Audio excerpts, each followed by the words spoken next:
think would need to happen in order for circularity and for alternative materials like straw to be in the mainstream? The reality of it is it's got to make, for a period of time, it's got to make commercial sense right now. Because we aren't running out of material sufficiently, and there isn't enough power within the regulation to force it.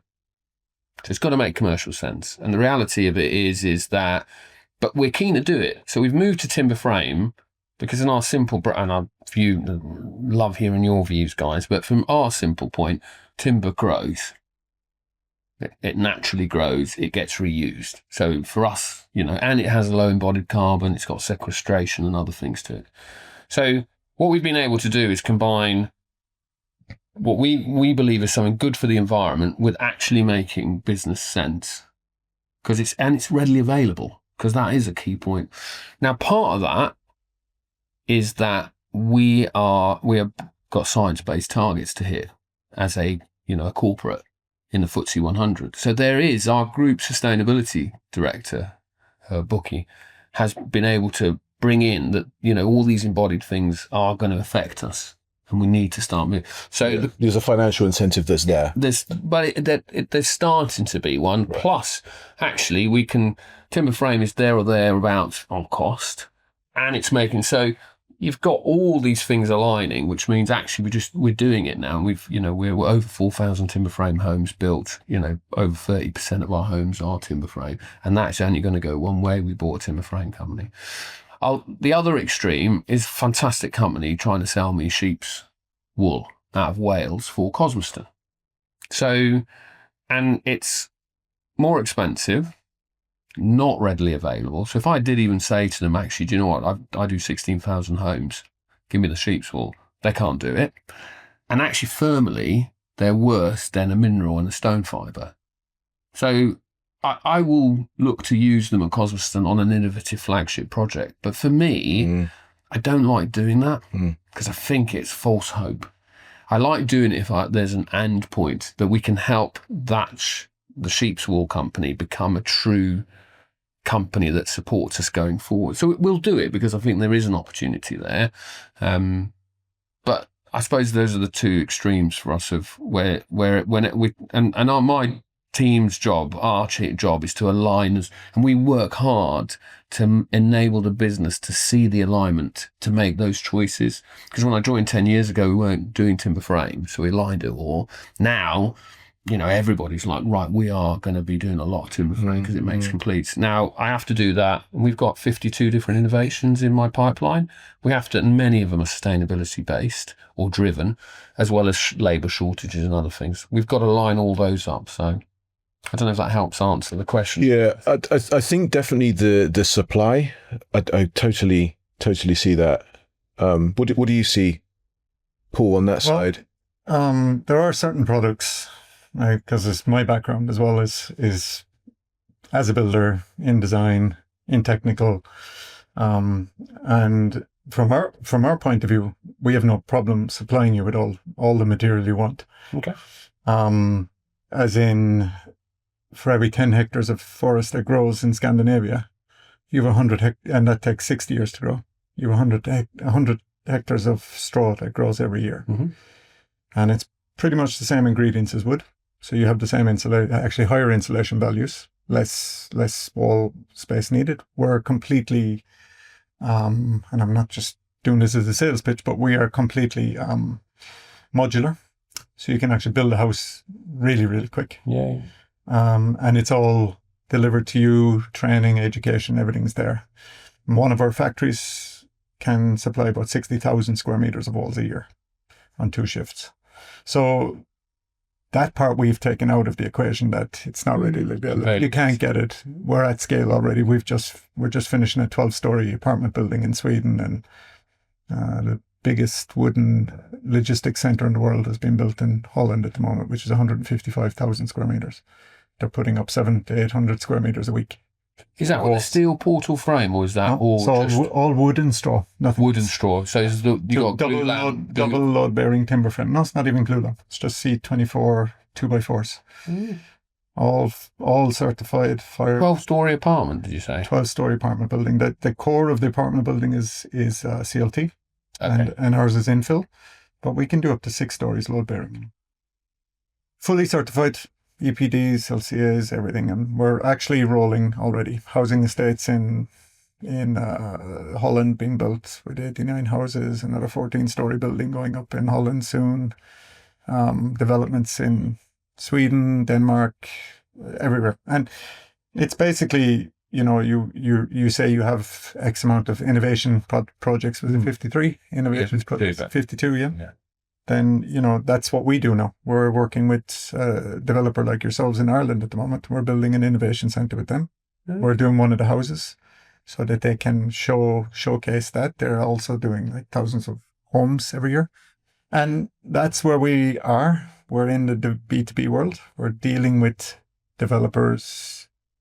We have systems, R&D. We have the whole lot. So we work with you to design your houses and make sure that they're optimized for you. And with that optimization, the key, and it's part of what you just asked, was how do we get this into a bigger scene? We're the leading company in the world at doing this at the moment. All of our factories are fully automated. So we just opened a new factory in September last year in Slovakia, where it's all robotic, three people per shift. And what's the output of that factory? What's the output of that factory with those 60,000 square meters a year, 2 shifts of walls. Wall area. Yeah, so you're looking at maybe 600 houses a year. Square meters. Square meters of walls, yeah. And then our aim is now by 2035 to be producing 1 million square meters a year of walls. 60,000 would be about 600 homes? 500 to 600 homes, depending on the size of the houses. But that's in Slovakia. That's feeding the rest of Europe. We're now feeding 30 countries worldwide. We have 2 factories. We're opening 2 more in 28, 29 in France and US. And our goal is to have maybe 16 to 20 factories by 2040 or so. So we want to be local. We want to be cycling from factory to factory. Because it's still only about 1 or 2% of the whole total building square meters of what's being built in Europe at the moment. So it's a tiny piece, but it makes a huge impact. Because it does all the things you said. It's passive house certified, it's carbon neutral, and there's no upskilling. So your building team are basically carpenters putting timber frame together. And it's really healthy. And it's super healthy. You can then add your different layers to it, whatever suits your house needs. So the company in Ireland are going to do what they regularly do on the inside of the buildings. So they don't have anything different there. But now they're getting, and there's a bunch of pre-assembled companies now in the UK, Ireland, France, and they're all getting on board. Timber frame companies actually, who see this as an extra thing for them, or that they can offer to their customers, and they can pre-assemble all the walls and deliver them to site. So the upscaling part, I think, not just with us, but with many the sheep's wool is a difficult one. There's only so many sheep. But you have hemp, you have you have reed, you have even recycled new straw. I've looked at. Exactly. Yeah, well, that's cellulose, which is what I used in my house 25 years ago in Finland. Yeah, which is what I built in Cornwall. Yeah. 25. 30. Wood fibre. So there's the whole bio-based world is there, and it's growing very fast. I think that I'd like to echo that, is that the scalability, as consultants, we get asked these questions: is it scalable? Can you provide X, Y, Z at scale? And so the answer is yes. There are some dependents, that are not quite there. But if you think of companies like Shaw Contract, yourselves, EcoCocon, Accoya Wood, they are really growing, and you have to look at the individual cases. Some of them are more refined to quantity in a local area because they want to keep their carbon down. Some, and especially if they're certified through Cradle to Cradle certified. But you get so many complications with wool and with some of these materials. For example, wool it's affected by what is sprayed on the ground. We've worked with a company like that already on the textile side. And if you've got pesticides and things sprayed there, it actually gets into the wool. So you can actually bring toxicities into the home. So there's everything, there's a lot more to the material than just the material itself. You actually have to look at the processing, where it's based. And you can get, even in soil, you can get some places that the soil is absolutely fine, the clay is fine, but if it comes from a particular country, that one has got lead content in it. Yeah. So the geography, the processing, there's so many things that impacted. We were looking also at a bio-based newspaper material, and the print, the ink dyes, and some of the binders in newspapers are horrendous. So it actually disqualifies. There's a particular product that is unable to go forward for circulation because of those inks. So there's a lot more to material health and circularity than just it's a wool or this one. And you'll find with us, we're just doing, we've done research with our partner in the US, where now we use regenerative farmers where possible, which means if you're talking about the carbon alone, then without using a regenerative farmer, a 100 square meter house, you'd save about 10 tons of carbon stored. With a regenerative farmer, you go up to 22 tons. So actually one factory producing from a regenerative farmer 60,000 square meters a year is actually probably what most countries have down as their target for the whole year in carbon saving. And therefore you're now building healthier homes with a byproduct of farming that's otherwise plowed back into the earth or used for something else. And you're doing that while working with a regenerative farmer who you can return the straw to at the end, make biochar from, and are producing healthier food. That's now because it's no pesticides, no chemicals. So you're starting to feed the health of the society as well. And I mean, if you take 60 years ago in the US, the budget for health in the US was zero.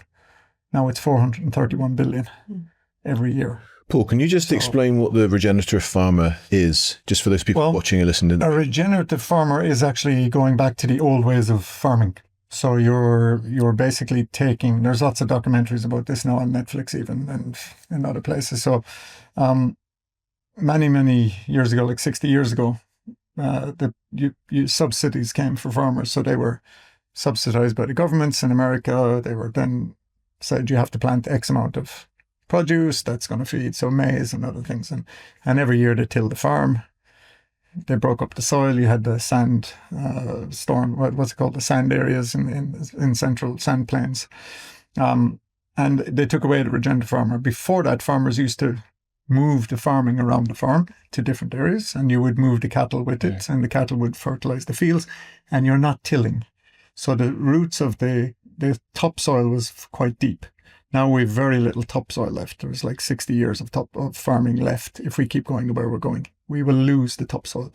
So the thing with regenerative farming is to not turn the roots. And when you don't turn the roots, you're holding 58% of the nutrients and the carbon in the roots themselves. So the topsoil, just to be clear here, the topsoil is where all the nutrients are. Yes. That being lost comes from the turning. Yes, and when you lose the topsoil, you lose the strength in the soil as well. So the protection of it when the storms come or the floods come, then you don't lose the earth on top of that.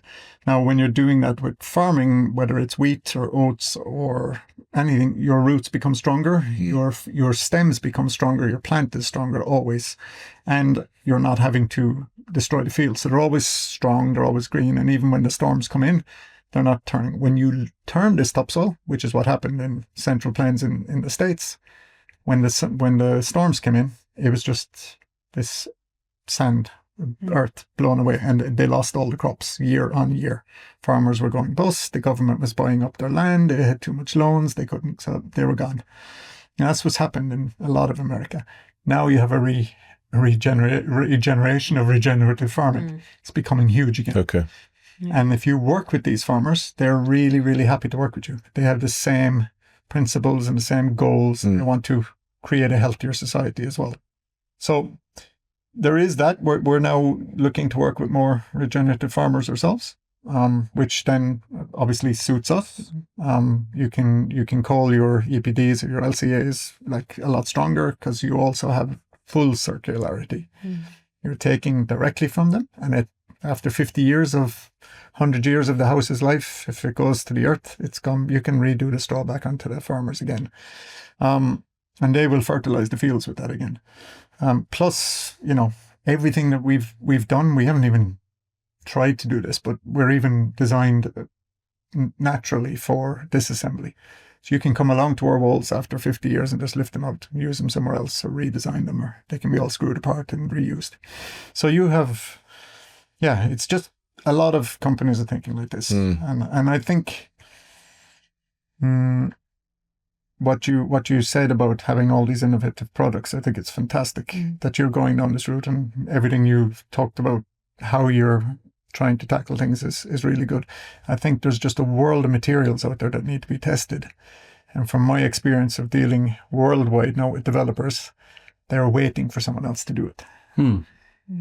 We've found quite a few in the Nordics and in Holland who have taken the chance and gone, yeah, we're going to do it. We're going to be the first ones to go out there and do it. And so what we do is we test with them. We do a pilot house with them. We see how fast you can do it, what the prices are, how compatible it is, how energy efficient it is. After a while, they go, yeah, do you know what? This is a no-brainer. It's too easy to do. It's Lego. So one of the things I'm just thinking there is I wonder if, you've had anything similar to House 0.1 and House 2.0 with the university, where you've constructed an EcoCocon home, put it under the stresses and strains of however many years that can be done within a week in that environment, because you've got the snow machines and wind and all different types of things there. Have you done anything like that at all with your organization? We've done multiple. We're constantly doing tests. I mean, we're spending ridiculous amounts of money on certifications. It's a never-ending story, actually. Okay. It's in every country you go into, it's a different. But in this country, have you done anything in this country? Oh, we've done very similar to what you said in Finland, which then we have all 4 seasons. Okay. Like super cold, minus 30 degrees to plus 30 in the summer, to wet autumns, and then stress testing the moisture inside the house to far higher than what it would be in a normal home, and pushing that through the walls. So it's in Tampere University we've done that. Yeah. In Tampa? Tampere. Oh, Tampere. Yeah. Okay. Tampere. Okay. It's a city, 3rd biggest city in Finland. Yeah. Okay. Okay. Good. Yeah. And what about the cost side of things? How does it stack up from timber frame? Well, as Oliver said, there's always the cost thing, and is it economically so? But at present, if we were to ship to the UK, we'd probably be in the middle section of costs. Not the highest, not the lowest, but you're never going to compete with some of the low ones. It's just they're too. But in the way that you get past that is you get a developer like Barratt who you do all the testing with, and they're happy with the product, and they start to come with amounts of houses where you can then justify having your factory here. And then you're on a different scale altogether. Then the costs are completely different. But we're not silly either, that we know that if a project like that comes along, that we're kind of going, okay, we're in, if you're in, and then we start to work together on how we can make these things happen. Because we're very close to factories everywhere now. We want to, but it's down to how many square meters you can get into it. And then you need to feed a factory. Yeah. You need to feed up. We need 10, 15,000 square meters to do that. So it's not much. It's 100 to 150 houses. Yeah. And we could justify rolling a factory out. But you would be one partner. There's multiple. Yeah. So, and you see when, with the projects we've done already, I'm sorry for talking, but with the projects we've done already, you can see them taking traction now. These big projects, a lot of developers starting to look at it and go, okay, well, this is tested. This is actually going places, and it's scalable, and brilliant. I think I'd just like to comment on the cost thing, because that's a very real question that everybody asks, and you spoke about it earlier. Cost is one of the sort of, if you like, 3 pillars that has to be justified in your board. And there are a couple of ways of looking at that. So one of the things that I mentioned this a few times, and I might have even mentioned this on your previous podcast, so forgive me if I did. I think it was JLL did a really interesting case study for us at FutureBuild. Funny enough, I think it was around 2020. And they were looking at multiple apartments, and they gave the buyers the choice, the prospective buyers the choice of, this is a cradle-to-cradle certified multi-material type home, and this is your normal linear any material type scenario. And they actually explain what those products were, and that this is, a particular paint, and that's not going to have no off-gassing, this and that, and this is good at this, and your walls are filled with that particular insulation and not this insulation. And at the end of the day, it was a cost premium, but I think it was about, I say 3,000, but I'm terrible at remembering figures, so let's call it 3,000 for now. But they had actually built in more of a premium with that option than the other option. So there were people that took the cheaper option, but it was actually 80%, it was 83 or something, or 87% that actually went for the slightly more expensive home. They made more money on those homes. They had less comeback. And when the potential owners knew that they were going to buy this and their potential sell on was going to be at that rate as opposed to that rate, the health implications, it was a no-brainer. So most of them went for that. It was only the others that literally couldn't afford. So as a differentiation, these are the kind of things that we're hoping to see both social homes and the likes of Barratt start looking at adopting, because they can give their potential buyers the choice. And, they've got a very good model. The reviews are very good. You're not sitting at the bottom of these homes. People understand what they're going to get. So they don't really need to be doing this to get reviews and move themselves up. There's, a whole lot of other reasons for doing it. But as a cost scenario, that is a really real, you can actually make more money on it. So that is one thing that we wanted to just bring to the table. And the other scenario is that a lot of people look at the price at, point of purchase. And that's not really the ideal way of looking at these materials, because you don't have to have the same operational issues. You have to go back, your material's going to last ad nauseum. And this is what we're seeing as well on the operational side. There's huge benefits. So you can actually quantify those also to your buyers. Like, it might cost you 3,000 more, but actually you're not going to need to paint this every 2 years. You're going to only need to paint it every 5. And so you can quantify that. I think it was KPMG who quantified that for a cradle to cradle case. And again, it actually costs less in the long term. So on the operational side, as well as the other benefits, it's really we like to say it's a no-brainer. And Paul and them have spent, and I appreciate, because we only focus on cradle to cradle certified materials because they are the best and they deliver both scalability, durability, longevity. They deliver on performance. So all of those things, it's helpful for someone like Oliver who's wanting to do these tests. If he's choosing from a group of cradle to cradle certified products, I would love to personally see you go, let's do a cradle to cradle certified house. Let's use this product. Let's use this paint, and let's see how that performs and what those cost implications are, and how the market actually responds to that. Because I think it would be absolutely a brilliant project to do, and I think the profits would speak for themselves at the end of the day. So if I'm in Barratt Redrow marketing department, and you'll know far better than I do what it's like to be in there, how will I be able to tell the story of things like off-gassing? I know that if I spoke to my wife about off-gassing, she would not have a clue. Not because she's daft, but because it's not her world, right? So how can the benefits of off-gassing, as an example, be explained to someone where they're like, I want that? That's something that's important in my life because I understand what it means to me. Yeah, you got to remember that we do a lot of customer research, a lot. And, still the top 3 things are how many bedrooms, location, and what's the school like. Okay? Interestingly enough, energy has moved right up and it's coming sort of like 5th and 6th, and that's because people are paying £2,000-3,000 for their bills. So it's about what affects their back pocket. So if you want sustainability in the way we speak, because if you say to someone, do you want to save the earth? I don't think many will say no. Yeah. I hope not anyway. Depends what the cost is. Well, that's a different question. If I'm feeling it right now, then I'm desperate to do it. And I always say, how important is it? There's a level of importance to me is it's it's a bit like Maslow's rules a bit, Yeah. Is it a survival thing for me, as I would call it, or is it something that I like to talk about in the pub? Yeah. Is it I want to say, I've got a really environmentally friendly house and aren't I great?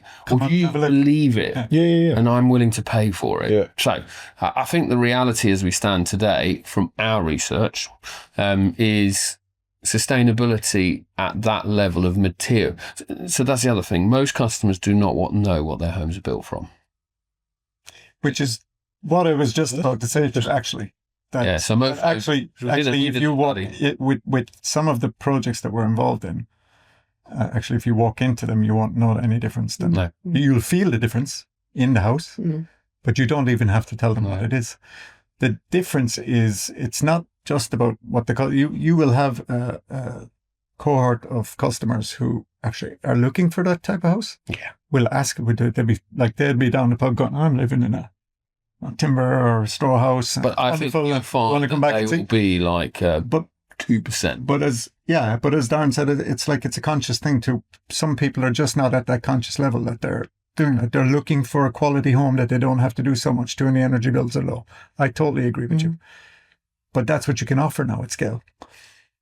You can, that's and the you challenge. can throw in the extra thing for them that this is a sustainable home. So we look at everything. Yeah. So if I answer the first question, which is, so our customers don't see sustainability as critical right now, rightly or wrongly.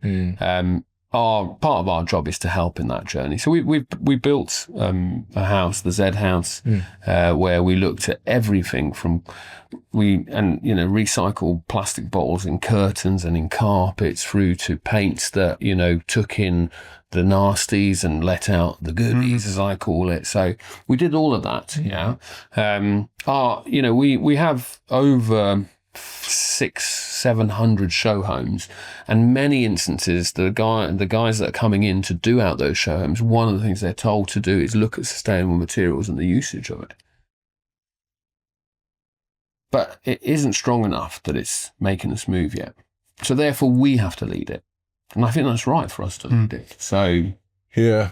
And any change that I've seen, so significant change has not come from people saying, hey, we want change, this is what we're after. So I'm thinking of the internet. No one was crying for the internet, but someone came up with, I know, let's put these computers together and they can talk.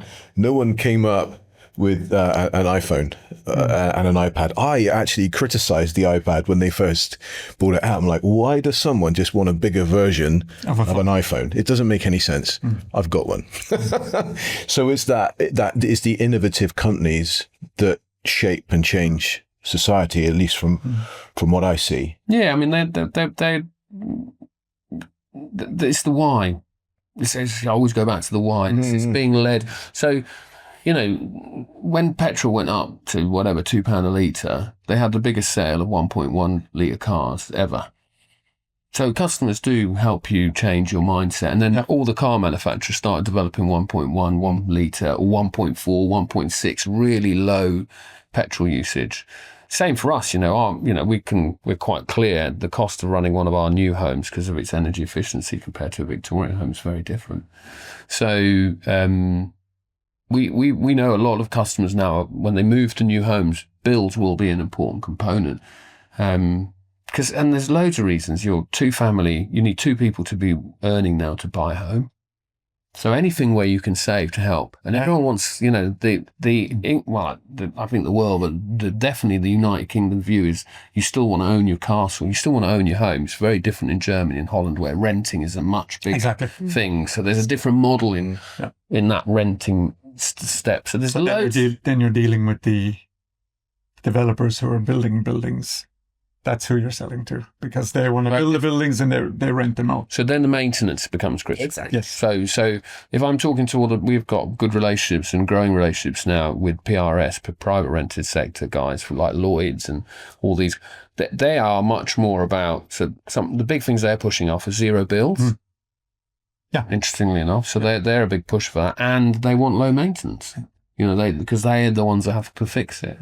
So Octopus are doing well with that, aren't they? They are talking about zero bills quite frequently. And we just launched our first, with British Gas, low to zero bill project to give a bit of... I didn't realise British Gas were doing the same. We'd done the first one. Okay. So I think Octopus is fantastic. We did some work with them. Yeah. They did some of their original testing was on our Z House at Salford University. Yeah.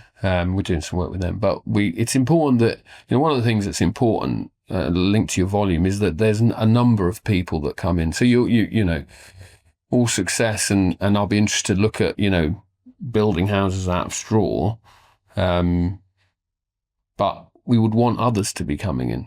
want other suppliers. With every other product. Well, you're my consultant. I have 2 others doing the same role because I can't, when I build 16, 18,000 homes, just have one. I just can't do that. It's not business sense. So, so you lead the way and then you hope that others will come in behind. Well, it's quite a hard position to be in as well, because when you are the one leading the way, then you're the one doing all the groundwork for the others who come behind you.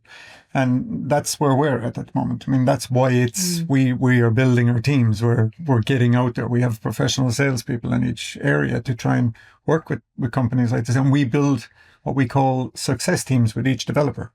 So you come with a product and you say, okay, I want 100 of these type houses. It's great for us if it's a type house, because you're designing 1 or 2 different types and you're mass producing them. It's much easier. It's much easier to deal with, and you can do the pilot one and see where the mistakes are and fine tune it for the next one, etc. And it becomes production. It becomes an easy way to do things, but it goes back to the goal that we have from the very beginning, which is to build healthier, more quality homes, so that the person eventually who's living there, whether they're on that conscious level or not, or whether they know it's a straw home or not, eventually they're proud of, I bought this, I didn't know it was this, but thank you to companies like Barratt for taking the time and the effort to put these houses on the market and take the chance. So that's where we're at. That's where the only way you're going to make change. And then you're helping the environment, and then you're bringing down everything else, and then so the product has to be right. It's like any product you buy on the market. Chaline. I think it's quite important also to ask the questions in different ways, because a lot of people actually mistrust the use of the word sustainability now. There's such, there was a piece of research, I don't know if you were aware of that, or FutureBuild also did it with it's a combination. And it came out that I think it was 47% actually mistrust the word. So if somebody slaps a sustainable word in a sentence, they actually immediately think, oh, these people are just trying to make it. It's a greenwash case. So even asking that question sometimes has to be asked differently within the market. So we tend to speak about things like health, because people understand health. They can relate to that. They can relate to that for their family and their kids. So we'll say things like, so I'm not going to necessarily say you have to buy this particular paint because of blah, blah, blah, blah. I'll say to you, look, you've got children. How do you feel about having an unhealthy paint in your home that's making your air quality very low and can make them sick and asthmatic? Oh, no, I definitely don't want that. So then that's what they're looking for. If you say to them, look, you can get a certified paint, they won't know what you're talking about. If you say sustainable paint, they'll go, maybe not. What does that even mean? So my business partner, I always quote him, he looked up, there were 144 plus definitions of sustainability alone. People don't know what it means. It's actually part of a degenerative system if we just sustain things. And so it's not good to have that as a benchmark. And some of the people who actually work in this ambition levels for development and things like that, they won't even use those words because it's confusing. It's quite meaningless. So I would love to potentially see your research teams re-ask questions in different ways, and because I think that if people started having health and a few other things, they might be they creep up a little bit higher. It's a bit of a leading question, though. It is. Do you want your kids to live in a healthy home? Who said it's like? Well, I think they're going to be putting it maybe even above their cost. No, seriously, because I think that is, you were speaking about that. I think it's a really poignant point. It's like, do you want to talk about it in the pub? And do you want to actually go to bed at night, sleep? And you can answer yes to both those questions, really, if you're actually having these things. I suppose just to put, so for you guys, so you hear where we come from sometimes. So you said, do you want to build quality homes? I do build quality homes. And I've been building them since the 60s. So, it's just language sometimes. You think, how proud we are, as proud as you are of your company and what you're doing, I am of my company. So when you say... I can see that. You say, I'm going to build quality homes. Well, I build quality homes already. I've got 5 stars and I've had it for 18 years. 95% of my customers would support buying another Barratt Redrow home. When you say, for example... So classic, you said, would you like paints that are going to put in the home that are healthy? So does that mean that in the last 20 years, I haven't been using paints that are healthy because they're low VOCs and other things? I don't know what paints you've been using. Yeah, I could answer the question. But we have looked at those things in paint. Yes, so exactly. That's why I say because and not to please see this as a positive for this podcast. I've had to move sectors that don't want to move. right? And what you can't do is tell them you're not doing what's right. Yeah, you're doing it wrong. You need to move. 100%. I'm not happy with how you do things. You all need to move. You don't understand. No, I agree with you. Culturally, I right? agree with you. All you get is, what do you know? Yeah. Are you a house builder? Do you build 18,000 homes? What are you telling it? So what you asked me a very important question right at the beginning is I don't lead it. What we do is say, what you're doing is good, but you could do better. Exactly. And in doing better, actually, you could be saving the earth. You could be using less material. You could be living in a healthier home. And making more money. And actually, what you do is you get like you guys, you say, where the extremes, not extremes, that's the wrong word, but if it was the best practice of where you guys are would be here, and we're still sort of here, we're still doing good, especially as Barratt Redrow. But what takes us to this point? Exactly. What's that journey? And that the important bit I want to highlight is that's a lot of, and I hate to say this, everybody's a salesman. My father once told me that because I got really annoyed as an engineer chartered. Someone called me a salesman, but I am a really good salesman because I'm passionate. You're selling me. Yeah, right. I believe in it. Yeah. Everyone's a salesman. So therefore, and everyone that's listening wants to be sold. So when I'm trying to move, like if you came to me and said I want to use healthy paints, I'd say, okay, explain it to me. Why is the paint I'm currently using not healthy? Well, actually, if you said to me, well, it's not that it's not healthy, but actually for a little bit of investment, it could be so much better. Okay, well, what's the angle there? There's definitely a health angle. There might be an embodied carbon angle. What's the cost of it? If you said it's twice as expensive, I'd say that's not going to happen. Not right now. But could I move my current guys to 10% more and get 30% of the benefit? And that's part of the R&D we do. So I might not be able to use straw in my homes, but I might be able to use parts of straw in certain parts of my home. I don't know yet until we have which we will after this, don't you worry. So part of my request would be, so it's interesting because I tried to get a DEFRA project to build straw homes. I said, let's have a look at this. Come on. And in that journey, there was warranty. People weren't, the NHBC at the time, and they might be better now, weren't as supportive. There weren't many homes. I'd built one of the first ones with Prince Charles, the king now. So I think, this is where government plays an important role, because I think for straw homes, if I use that as an example, although I will obviously look at this because I'm interested now, I think the current jump is so big. So sometimes those ones need a bit of help. And that's the one where, so my issue is not building homes. I build 16 to 18,000. We do loads of research and we're happy to put it into our homes, or we'll do it like with Salford University. Sometimes the issue is it's in its nicest possible way, I've got 30 or 40 things that are probably more critical for me to sort out as a problem today than looking at that. I'm not saying it is, but I'm just saying, so I have to sometimes speak with people and say, look, I'm really sorry. If it was my own company and I was doing it and I didn't have a load of bosses that told me all the things they need doing, I'd be doing what you're telling me because I love what you're doing. But right now, I can try and help.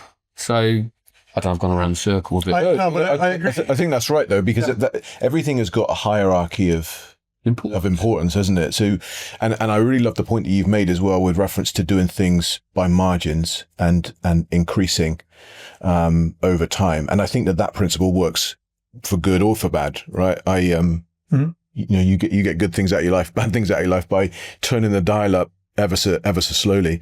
But one of the things I've noticed is sometimes that when it comes to people that feel so passionately about a topic, they can evangelize and put people off because you need to take people with you. How can you talk about something just in a language that they understand, that's just bit by bit, that says, I want to come with you because this is exciting. Yeah. And that's why people sometimes think I'm a bit straight, because I will say, well, what you're trying to say, that I don't build quality houses or help? No. And because that, then some people think, no, actually, that's not what I was saying. But I can now see how you see it. And I do a lot of that. I'm like, if I say something, I need to be careful because I want to know how they'll take it. And I think what's really important, I just want to comment on that, because this is a real myth that we like to bust. And I know where you're coming from, and I know where you're coming from. And typically people think that sustainable materials are low quality. And so you come into a room and you often have to say, does this, all the sort of minimum technical requirements, it stack up. And that's kind of where typical materials are coming from if they're sustainable. And from a asset owner perspective, absolutely overleaning. So I think that's why I think this conversation is brilliant, because it would be marvelous to actually have those 30 goals set out and go, this is my hierarchy, guys. It might have nothing to do with sustainability on the surface of it. It might have everything to do with good soil, maybe working on brown land or something like that. And then we could say, well, actually, Paul's material has been Cradle to Cradle certified. They've looked at soil stewardship. They looked at water. And that might actually be, oh yeah, I've got water right at the top of my list. Who knows? So this is why it's so critical to have these conversations, because it is about language. It's about understanding. It's about aligning those hierarchies. And for me, that's why Paul and I, my business partner, love Cradle to Cradle certified, because it's the only one that looks at a wide range of robust topics, from clean air to water and soil stewardship to social fairness to material health to 100 parts per million. And so even the comment about the paint, there's a whole conversation you can have around that, because in this country you can't say no VOCs. It's illegal. But there are paints that have no VOCs, but on their tin it says low VOCs. So when you're buying the paint, you go, I'm buying a low VOC, and you go, yeah, you are. Great, that's much better than buying something with a high VOC.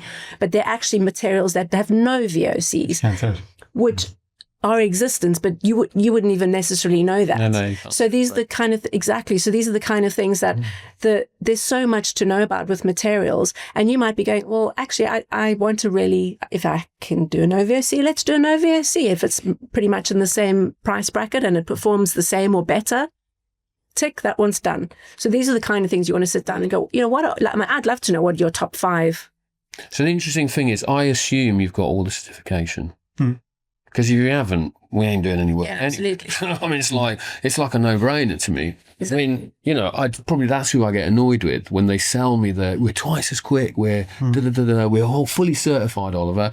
I feel like it's wasting my guy's time when they come back and say, well, Ollie, they haven't got a certification. I just ring them back and say, we won't be using you until you're certified. Absolutely. So I assume, so that's why you don't have to tell me about your quality. I assume, why would you sell a bad quality thing? Exactly. I'll be the tester of that, because when I've built it, many times we say, that might be, I've been to so many places where they say this is a high quality.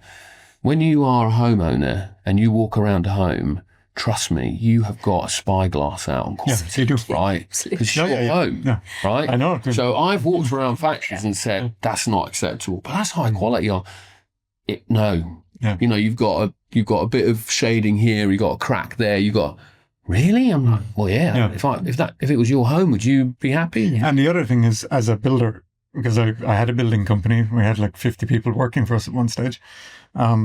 The last thing you want to be doing is going back and repairing. No, you don't want to be going back. No. That's where you're losing money. Exactly. That's where the part is. And you lose the customer. Because the customer's now all of a sudden, and the customer's becoming more and more like in the automotive sector. They want the perfect home. Yeah.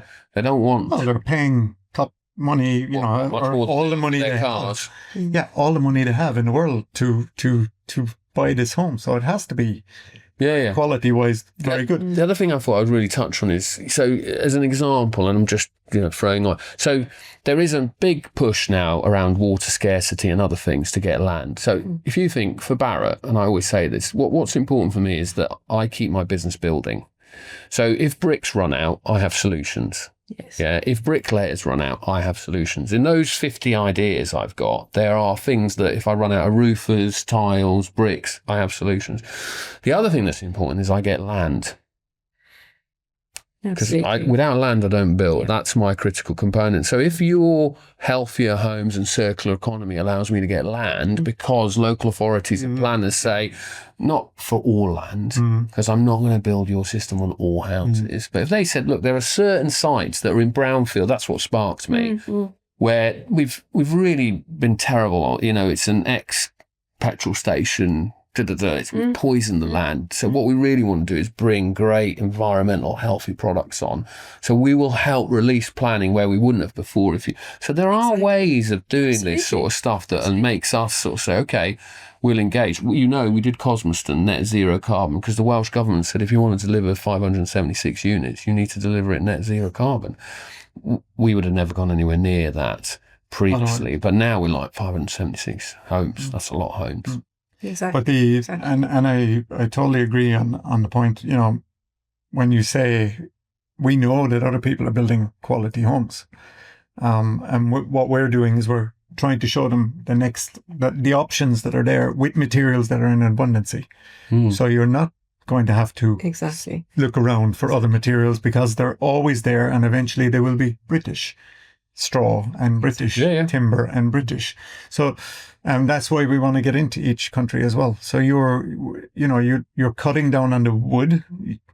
There's a myth in the UK and Ireland that wood is a really good product and it's low carbon. Actually, we're running out of wood. The Scandinavian countries, everything has been drawn away from them. And there's only so much they can do. The forests in Sweden and Finland are depleting. They're growing too fast. You used to have forests that grow 100, 120 years before you cut them. And that was quality wood. It was dense and it was hard and it was used. Now it's like 40 to 60 years. And you have really soft wood, and the forest cutting is really bad. It's not healthy. They're planting forest that's not good. So it's not as good as it used to be. There's a lot of sick forest as well there. So we're actually depleting that. So if you can take products that are now using 10% less or 10% of the wood that would normally be used, but you're still using cellulose-based materials and there's abundance of them, and why not? They're there. They've been used for thousands of years already. So, we can go to concrete, for instance, which is 120 years old, modern concrete. And we're still saying that it's, the most safe material and strongest material and everything, but it's still not really that much tested. Straw, clays, all these bio-based materials, they've been around for thousands of years already. Lime, and their energy is really, really good. I'm not just talking about the energy that they embody, but the energy when you're in one of these homes. The people who actually are in there, they're calmer. There's less diseases, less health problems. And this is a huge thing that we haven't even tapped into. So that's something you can come to with a company like yours and say, okay, we're going to take a step. We're not going to take away from all of our quality homes. We're still building, still want to build to the same quality, but we're going to give you an extra choice. Mm-hmm. And here's an area that's built with these types of materials, and then your name goes into a different pool as well that, we're testing. We're really pushing the boundaries here and testing this. That's what we want to try and do with companies is try and influence this. So. Paul, can you just explain and just go through in a little bit more detail about the quality timber thing that you've just brought up there? Because that's really quite significant. I'm just going to say, can we just, because there's a different view on that. Yeah. Mm-hmm. Just so we're clear, because if I speak to the Swedish Timber Association, who've taken me over to their country and shown me the farming in Sweden, it's very different to what Paul you just said, and that's why I'm interested. So I think I'm just wary that. Well, living there in Finland, living in actually the top 3 countries in the world per capita, producing wood at the moment. First is Canada, then it's Russia, and then it's Finland per capita. Sweden is behind that again. Per capita or volume? What's volume like though? Per capita. The volume is, it's, if I remember correctly, the statistic was 60,000 trees per person in Canada, 40,000 trees per person in Russia, and 30,000 trees per person in Finland. And Sweden comes a little bit down the line again. Research done in both Finland and Sweden in the last 5 years or so shows that the forest in Sweden is actually it's interesting. So I speak to the Swedish Association, and they're very. I'm living and working there. Yeah. So I'll have to look into it. Yeah, it's. But you should actually. Because it's the same in Finland. The idea is that we're, as I said, taking down so much forest And it's the clearing of the forest and the cutting of the forest that there's actually new, you have FSC mark. Yeah. So we're all our timber is FSC marked. It's taken from Finland and Sweden, and we look for Well, they farm it, don't they? Which, I mean, if you go over there, they every tree that they put in, they have machines that go around. They don't have any human beings that are taking trees, stripping everything, the bark, everything, using it, as you'll know, and then see it every day. And then, but when I talk in sessions, I haven't been over there. I've seen some videos when they came and spoke to me. They came across as they really care about their land. They do, but you see, the forest is owned by the people. Yeah. I mean, you have Metsa, you have all the big forest people there, but they're working for community. Yeah. Well, my wife's family have forest. You have your own forest. You look after your own forest. You're supposed to clean your own forest and take care of it, and then you sell the forest when you want money. So you can sell it after 40 years. They'll come and cut it. The thing is, a majority of the forest is not planted. It's just regrows because there's so much forest. Everything is forest. I mean, you come to Finland, there's 5.5 million people. It's bigger than the UK in land. And you could fit like 70, 80 million people there and you still wouldn't be crowded. And it's just forest. It's forest and lakes. That's it. So everywhere you step, there's a saying that the Finns have 1 foot in the forest all the time because they're so close to it all the time. So, we see the forest every day, but there is bad practices in how it's cut. And there are certifications like FSC, even Cradle to Cradle, and now there's a new certification after coming out, which is even better again, and it's showing how even the cutting of the forest, how you're regrowing the forest. There's so much history about it. You could talk to a Finn about this for a lifetime. I also want to make a comment though and I'm going to just disagree with you a little bit here. Yeah. For example, Akoya wood is a cradle-to-cradle certified wood. It's a fast-growing wood, but because it's modified in a particular way, it actually acts like a tropical hardwood, but it's not a tropical hardwood. And it's absolutely brilliant for things like doors and windows because it doesn't warp and twist, because it doesn't absorb moisture the way it's actually acetylated. So there are products that are out there that are brilliant. So I'm very pro timber, but it's not just all timbers. So I just wanted to clarify that because I know you love that material as well. So I just wanted to say that it's one of my favorite materials. I'm just very conscious that we don't. There was a movement there for a while saying we should use more CLT and everything, but actually, one CLT panel, you would use maybe a third of the trees that you've cut down to make that one CLT panel, because it's just, and it was supposed to be from the really bad wood that they could make it, but then they're ending up making it from quite good wood.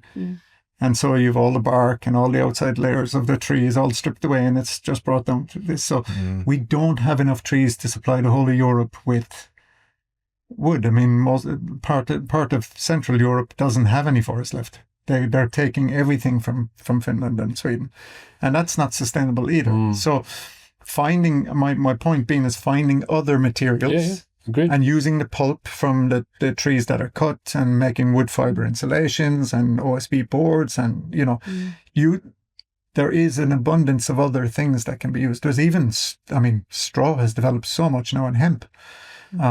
You have straw boards, instead of OSB, you have straw fiber boards, you have straw interior boards. I've seen hemp studs. Hemp studs. I mean, there's a company in Sweden now who are... a lot of composite in them. That's the only thing that we have. There's a company in Sweden called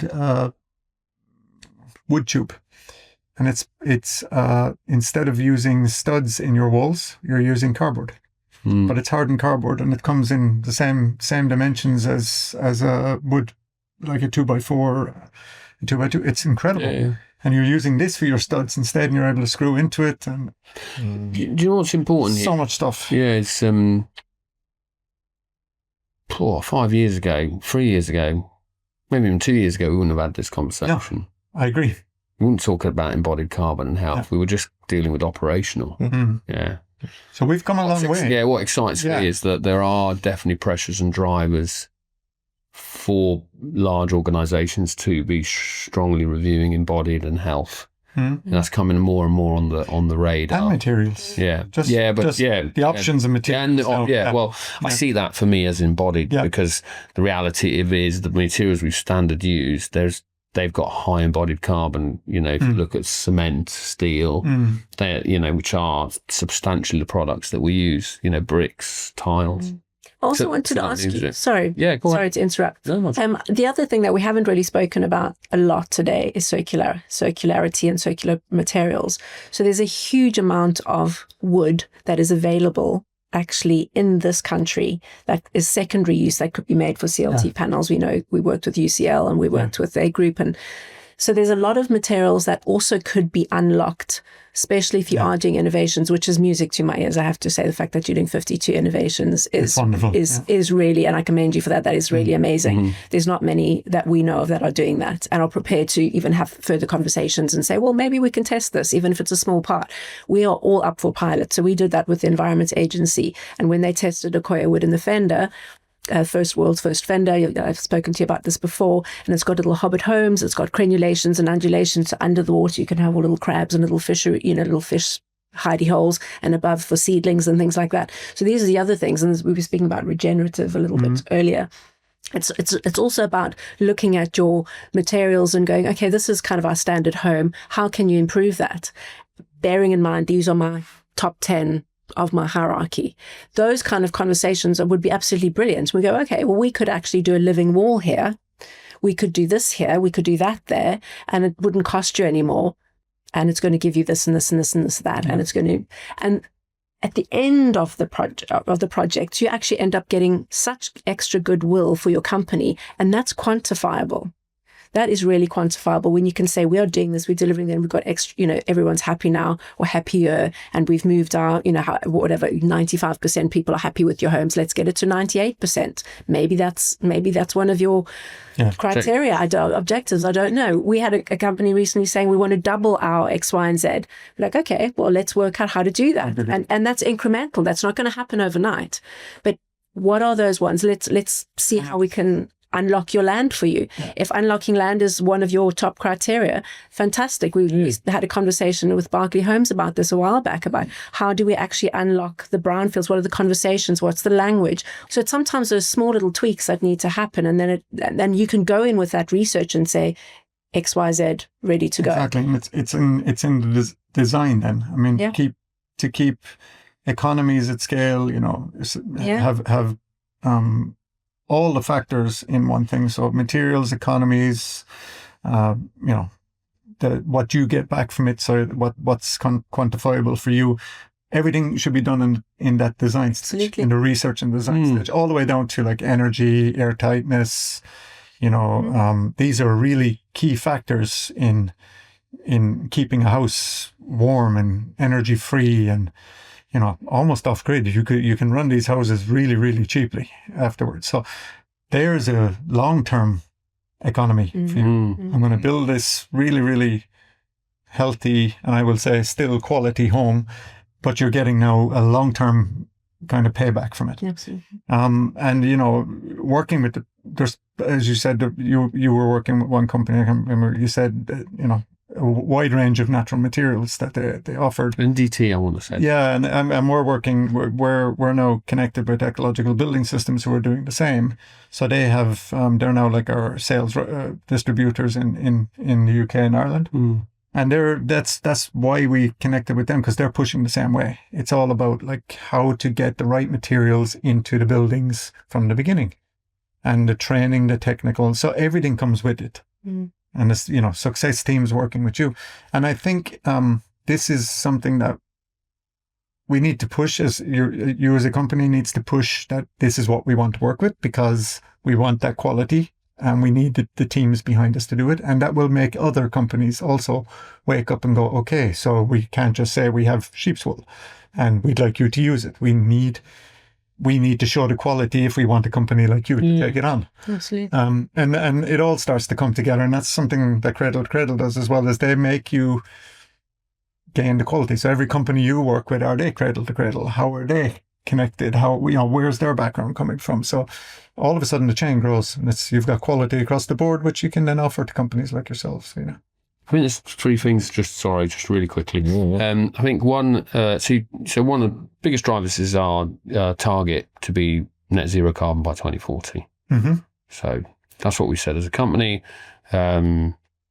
I think circularity is not well understood.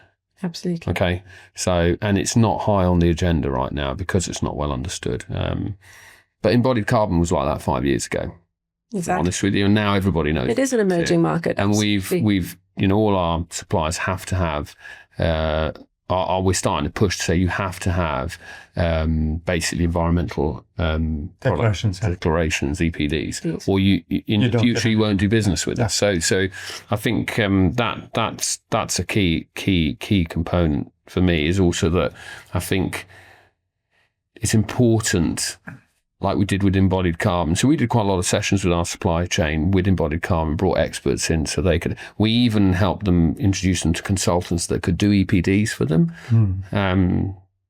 And so, because some of the smaller to medium companies, they just don't have the capability or people to think. The big, like a Saint-Gobain or a Keystone or whoever, the big companies, you think, or Ibstock, they'll have people that are all over that, and that's great. But the smaller, and that's part of our role is to help them. And I think, for me, the key thing that moves the dial for people is if we can get, whether it's us doing trials or supporting trials, seeing's believing. So we do a lot of that. And as you know, we've done that on a number of projects. So, I will be very, and half the time people get as much benefit from us not doing a project. They succeed as much from the failures as they do from success. With it. Lessons are vital. Because, we're really upfront with them, and we'll say, look, right now our customer research says that someone would not, 30% of our customers would not live in this type of a home with this type of natural material. Right. Why is that? What can we do about it? Whatever it be, that's part of the journey. And obviously the classic one is they come and say, Oliver, it's to do this, it'll be £100 a square metre. And I say, that's great, but I'm currently at 50. They're like, oh, right. I said, yeah. So explain to me your 100, and if it's about supply chain size, I said, well, don't worry about that. I'll bring 18,000 homes to you. So if I bring 18,000, is it still £100? No, it's not. So I'm like, okay, so let's work at that. Because we like an idea. We want it to succeed. Does that make sense? And we're very competitive. So we're like, right, how can we put this in front of a board and they sign it off? So, and that's, all those 52 technologies, they're at different levels of need. I've got one that I know if we run out of bricklayers, it will just go boom, and it will be the solution. I know that. So. Yeah, I would be of the same thing. I mean, for us, that's we're not either blind to this. We don't, we dealt with a couple of developers in the last few years, and as we said, like 2 years ago, it was like still a bit of a hoodoo to go in and sit with a developer and go, here's a straw block. Would you build with this? Now they're coming to us. Yeah. We want to see the straw block, but we're still conscious, even though they're coming to us, that we're like, we need to take a baby step first. Let's build a little type house. Let's, we'll do an innovation house with you. We'll bring it over. That's what we're doing in Dublin now in January. We'll bring in an innovation house to you. You work with it. You see how fast it is. We can do the calculations, see and do your testing over 6 months or whatever. And then come back and say, okay, we want 18,000. How are you good? But that big thing to that is getting people on board. Because sometimes we do trials. Like we did there's a load of technology I couldn't put into a customer's home. Yeah. In the Z house? Yeah. So we put in the Z house, which is on the university, and I get students to live in it. Because they don't care, do they? They're quite they're grateful for a home. Yeah, they're grateful for a home, aren't they? So, windows up. Yeah. And then we did the energy home too. So we've got the biggest environmental chamber in, they say the world. They say the American military might have something bigger, but no one knows. But which goes to -20 and +40 in 24 hours. Oh wow! And we have absolutely, as you know, in the nicest possible, beat the hell out of the technologies. Yeah. And it's mainly air source heat pumps and stuff like that, because we're like, well, what's going to happen now? Because it's a big change. But like you said, like for me, I say, well, most of Sweden has air source heat pumps. Yeah. That's like 8 in every 8. Geothermal is everywhere. So for me, part of the thing I think is, right, where can I put this technology? Yeah. Sometimes I can't put it in a customer's home, sadly. Or sometimes I've done quite a few where I've put it in and then taken it out. Yeah. Because my board, rightly so, It can't be left for a customer, or NHBC is saying we're not comfortable warranting. So I said, do you know what? I'll put it in, and then I'll take it out and put what was there before. And what you get is say, well, actually, that's great. I'm doing it with robots building houses or sustainable concrete, which I know will be a bit of a interesting conversation. But right, sustainable concrete's where you might be able to reduce the embodied carbon by half. I can't put that into my foundations right now for a customer, so I'm putting it under. I put it under the concrete silos. Okay. You know, they're doing so I'll do the foundations there, the marketing suite. So we try and find ways to leak it into the business. You say, well, we've done it there and nothing happened, and we've done it there, a bit bigger, nothing happened, and we've done it here. Because of course you can imagine going and saying, right, we're going to put it in 18,000 homes. If it didn't work, and we just I would be here. That's the reality. The company we worked with in Sweden put it under a 12-story building. Yeah, with basalt, sustainable concrete. Yeah. Do you know what? They made I did it in the it Olympics. themselves with a German company. I did it in the Olympics. Yeah. So in the Olympics, we used 30 to 40. The London Olympics, we used 30 to 40%. But to do that, basically the ODA, the Olympic Development, said, "Okay, we'll go for it." But you have to take it away because they wanted to be the most sustainable Olympics, and I think it still is the most sustainable Olympics. Yeah, because everything was taken down. Yeah, exactly. So that's what they said. But that's plus, and you can do that on the Olympics. You know, you can't do that on your home. You know, it's like, I'm not the Olympics. I just want a home. You know, so, you know, it's coming down afterwards. So it's a bit of interesting. But they used basalt instead of rebar, metal rebar. In Sweden. Yeah. So there's quite a lot of materials. Yeah, there's quite a lot of material. I mean, it's not. I'm going on a chat who's really into sustainable concrete, and there's a lot coming on cement and all those sort of things. So then there's in Sweden now you have two companies who do foundations from wood, some CLT. So they still have the same build-up as if you would have concrete. Yeah. But they're all modular, so they can do 800 square meters a day. Well, you're stuck in marine ply to the sea. So. And they're putting, what's it called? Like a, what's the word I'm looking for? It's the black membrane around the wood, so you can actually sit it into the soil, like a DPC. Like not a. Well, it's not a DPC. No, it'd be something. What's it called? Membrane. VP. Yeah, it's like a membrane you put under the roads or under wet systems. Oh, okay, like a VPM. Yeah. And this is going around the wood, and then you're able to put that on the soil. It doesn't rot, and they're using it for like marine. Setting poles into the sea and everything. So there's a lot of technologies going on, actually. It's really interesting. I just want to change gears just for the last 5 or so minutes. Chaline, when we were talking last, one of the things that did really, really well is when you were talking about plastic being in the brain. Mm-hmm. We had a conversation about plastics and about the way that our neurosystem works when we're touching something that appears to be one thing, but it's not. So I'm looking at this table here that clearly is not wood, but it's pretending to be wood. So there's a change that goes on. Just wanted to talk about interiors in terms of homes, finishing, curtains, all of those types of things. Can you just share some of your thoughts, observations, research around that incongruence that exists with what is appearing to be natural materials, but isn't? So a lot of the research that I looked at was actually when I was looking at times that people take to repair in hospitals, and also impacts in prisons and things like that, where you actually have a lot of mental instability and things like that. So it was looking at how materials optimize human health from lots of different angles. So some of it we spoke about earlier, about things like off-gassing, what have you. A lot of it is around other natural landscaping is particularly important. You guys do that really well. So there's those kind of aspects. But that one that I mentioned to you was actually, it's one of those ones that they don't really know why. So it's kind of like a wired in type instinct. They don't really have kind of more details than that. But if you are in a space, you are expectant to touch something that looks like wood. It should have that right temperature. It should have that right feel. So it's all things like hapticity and temperature and what have you. And in hospitals and in homes, it's very important mostly for well-being. It's the kind of main area that I was looking at. So if you look at a material that you're looking at a stone counter, for example, in a kitchen, and you touch that, you expect that to feel icy cold, maybe smooth, or maybe it's a bit granular, that kind of thing. And if you feel that, and it's definitely a plastic, it has an incongruency, and we have this instant dislike. It's a bit like touching a thorn or touching something that feels funny, it just feels uncomfortable.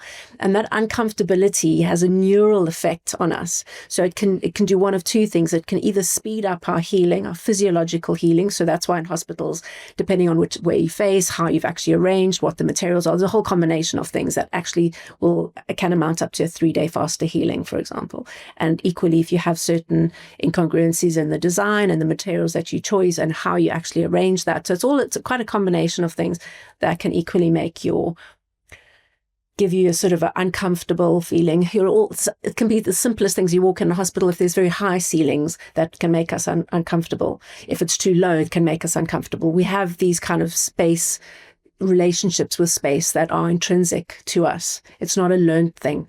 So it's a combination. It's a science, really. There's quite a lot of information about it. So they are bringing that into things like prisons and actually then quantifying how fast the people are able to rehabilitate and then not reoffend. And there's the actual metrics that speak about that. And may I ask, isn't acoustics part of that too? Yes, acoustics so the materials, the harder the material, and colours, and we've paints and colours. Exactly, yeah. Well, I've noticed in the passive house now that the actual colour scheme of a house, there's a lot of research into can adjust the temperature in the house and materials and the energy of the house. We did a lot with hospitals and copper, because it's natural, and brass and things like that. They're natural. The one I've heard about the acoustics is we've become so used to echoing materials because they're all hard gyprocks and hard ceilings and concretes, and that we've actually lost the touch with nature because of it. We're not in the old days, in old nature, you would have had very softer materials and stuff. So again, leading back to woods and clays and lime plasters and things that would have been in the houses before, you wouldn't have had this loudness. And that's why people are getting louder or more nervous or tension. And in schools and stuff, they've noticed that this is a huge effect on the kids with the lighting and the sound. So is that connected to things like anxiety, depression? Absolutely. It affects your health massively, and also it affects certain population groups more than others. So neurodivergence, I am a neurodivergent, so it affects me particularly. So if this was a very loud space or very, everything was pinging I can't go to certain restaurants. I'm not going to that restaurant. Okay, because it's just too loud. So acoustics and hapticity and all these things come together. Light, it's very, very important. And it's people they can't quantify it. They'll walk into a place like, I like this place. And if you sit down with them, you go, okay, look at the soft furnishing. There's a high level of soft furnishing. There's good acoustics. There's good lighting. It's low level. And when you start pointing it out to them, they can go, oh, yeah. And equally, they can go into another space and go, this is hard, this is uncomfortable. And they can't necessarily articulate why. But people who are in that space will be able to explain it. It's really important. And there was many years ago in Germany, they actually did a research on this, and they ended up going to a lot of schools and redoing the acoustics and the lighting. And they noticed that just with that, clays came later. They started putting clays on the walls in the schools, etc. And they noticed that children's concentration levels went right up. They were not as tired. They were not as loud or messy or running around or going crazy, and they were able to concentrate a lot more, and therefore their scores were going up, and the teachers were having a much easier time with them. So it really, really affected a lot. So I've loved this conversation. We need to come to an end though, because our time has run out. I'm just conscious here of the people that have listened and have watched to the end, that you can have an opportunity just to give them a passing invitation, something that stood out to you maybe from this conversation, or something that you would want the industry to know or to pay greater attention to. If we go clockwise, Oliver, I'll start with you, and Chaline, we'll finish with you. Yeah, so so of course the interest to me has been very much about learning about the new materials and products that are out there, and the work that you're doing, and probably the challenge of learning more on circularity, because I hear it a lot. It's in my job, I get it said a lot to me, and I probably know the basic principles of it, but it was interesting with some of the stuff and health. I found that interesting. So I think if you're listening to this, it should push you towards doing more, looking into that kind of stuff. And I hope what they learn from our side is a bit of how, as a big developer, that we have very clear directions of travel, things that drive us and challenges, and how we're looking at things. And hopefully it's an insight into a little bit of how we do research and innovation as to how we approach things in a very open and honest way. Thanks, Oliver. Which is what I would say I've taken from this, is listening to Oliver. I mean, just how they're doing things. It's actually given me, as a sales manager, the confidence more to go out there and speak with companies like yourselves. Because if you are taking these steps, and as you pointed out, we are already doing quality homes. This was very good knowledge and humbling, because sometimes you do, as a passionate seller of these materials and wanting to push it into areas, you do forget it. So that was, I would thank you for that. That's kind of a good base for us to work from. But also just, what they're doing with 50 different materials on the table, looking to do stuff. It's not like they're not trying to do it. It's maybe more innovative companies need to come to them and say, okay, let's try some stuff. Can we get in? Because if they're as humble and welcoming as Oliver has been in accepting that, then it's an easier door to get through. And I think a lot of companies don't know that. They're still afraid to actually knock on those doors and find the thing. So I would, for me, anybody that's listening, I would say, knock on Oliver's door. There we go. You're going to be even more popular on LinkedIn that you want. But it's always open. I would say that. And that's what I got. And I think that's very important to get out there to people that you can make a change, and it's just actually sitting and talking with the right people and getting in there. I don't know when the next iPad's coming from. Yeah, you're right. So, and I don't know whose knock on that door it will be. Exactly. You said where these things come. I don't know where it comes from. So that's why I always say I will listen to everyone for half an hour. And sadly, after 25 years of doing this, within half an hour, I can sort of get a feel for, there's something in this. And my team, not just me. Yeah. Sorry. Chaline. We looked at your question earlier about what would be the final takeout. And I think that I'm going to quote somebody who actually works as an economist who we were at Google Tech doing a presentation. And he said, make it easy.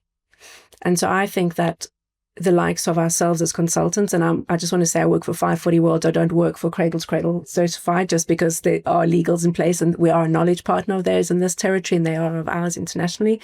So I just wanted to say that. But the most important thing is to make it easy. And we understand people need to work incrementally, especially big companies like yourselves. They can't turn on a dime. There's a lot of operations and a lot of people and a lot, like you said, a lot of departments and different people's, the groups that you need to get, have buy-in. And I know you've got a book coming out, and I know it's not my job to say anything about it, but there is also lots of extra things that need to happen. It's not just about motivation. We actually need to enable people. We have to give them the ability to do these changes.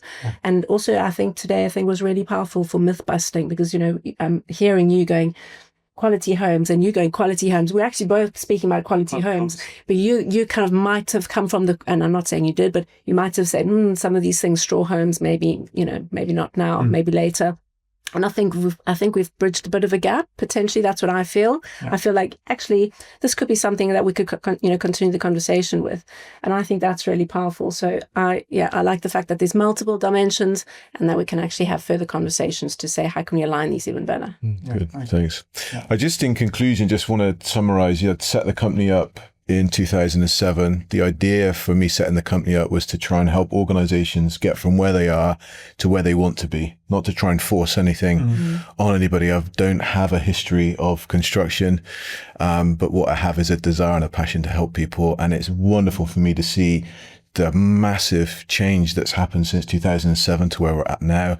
And then even just the change that's happened within the last few years, which gives me hope that there will be continuous change moving forward.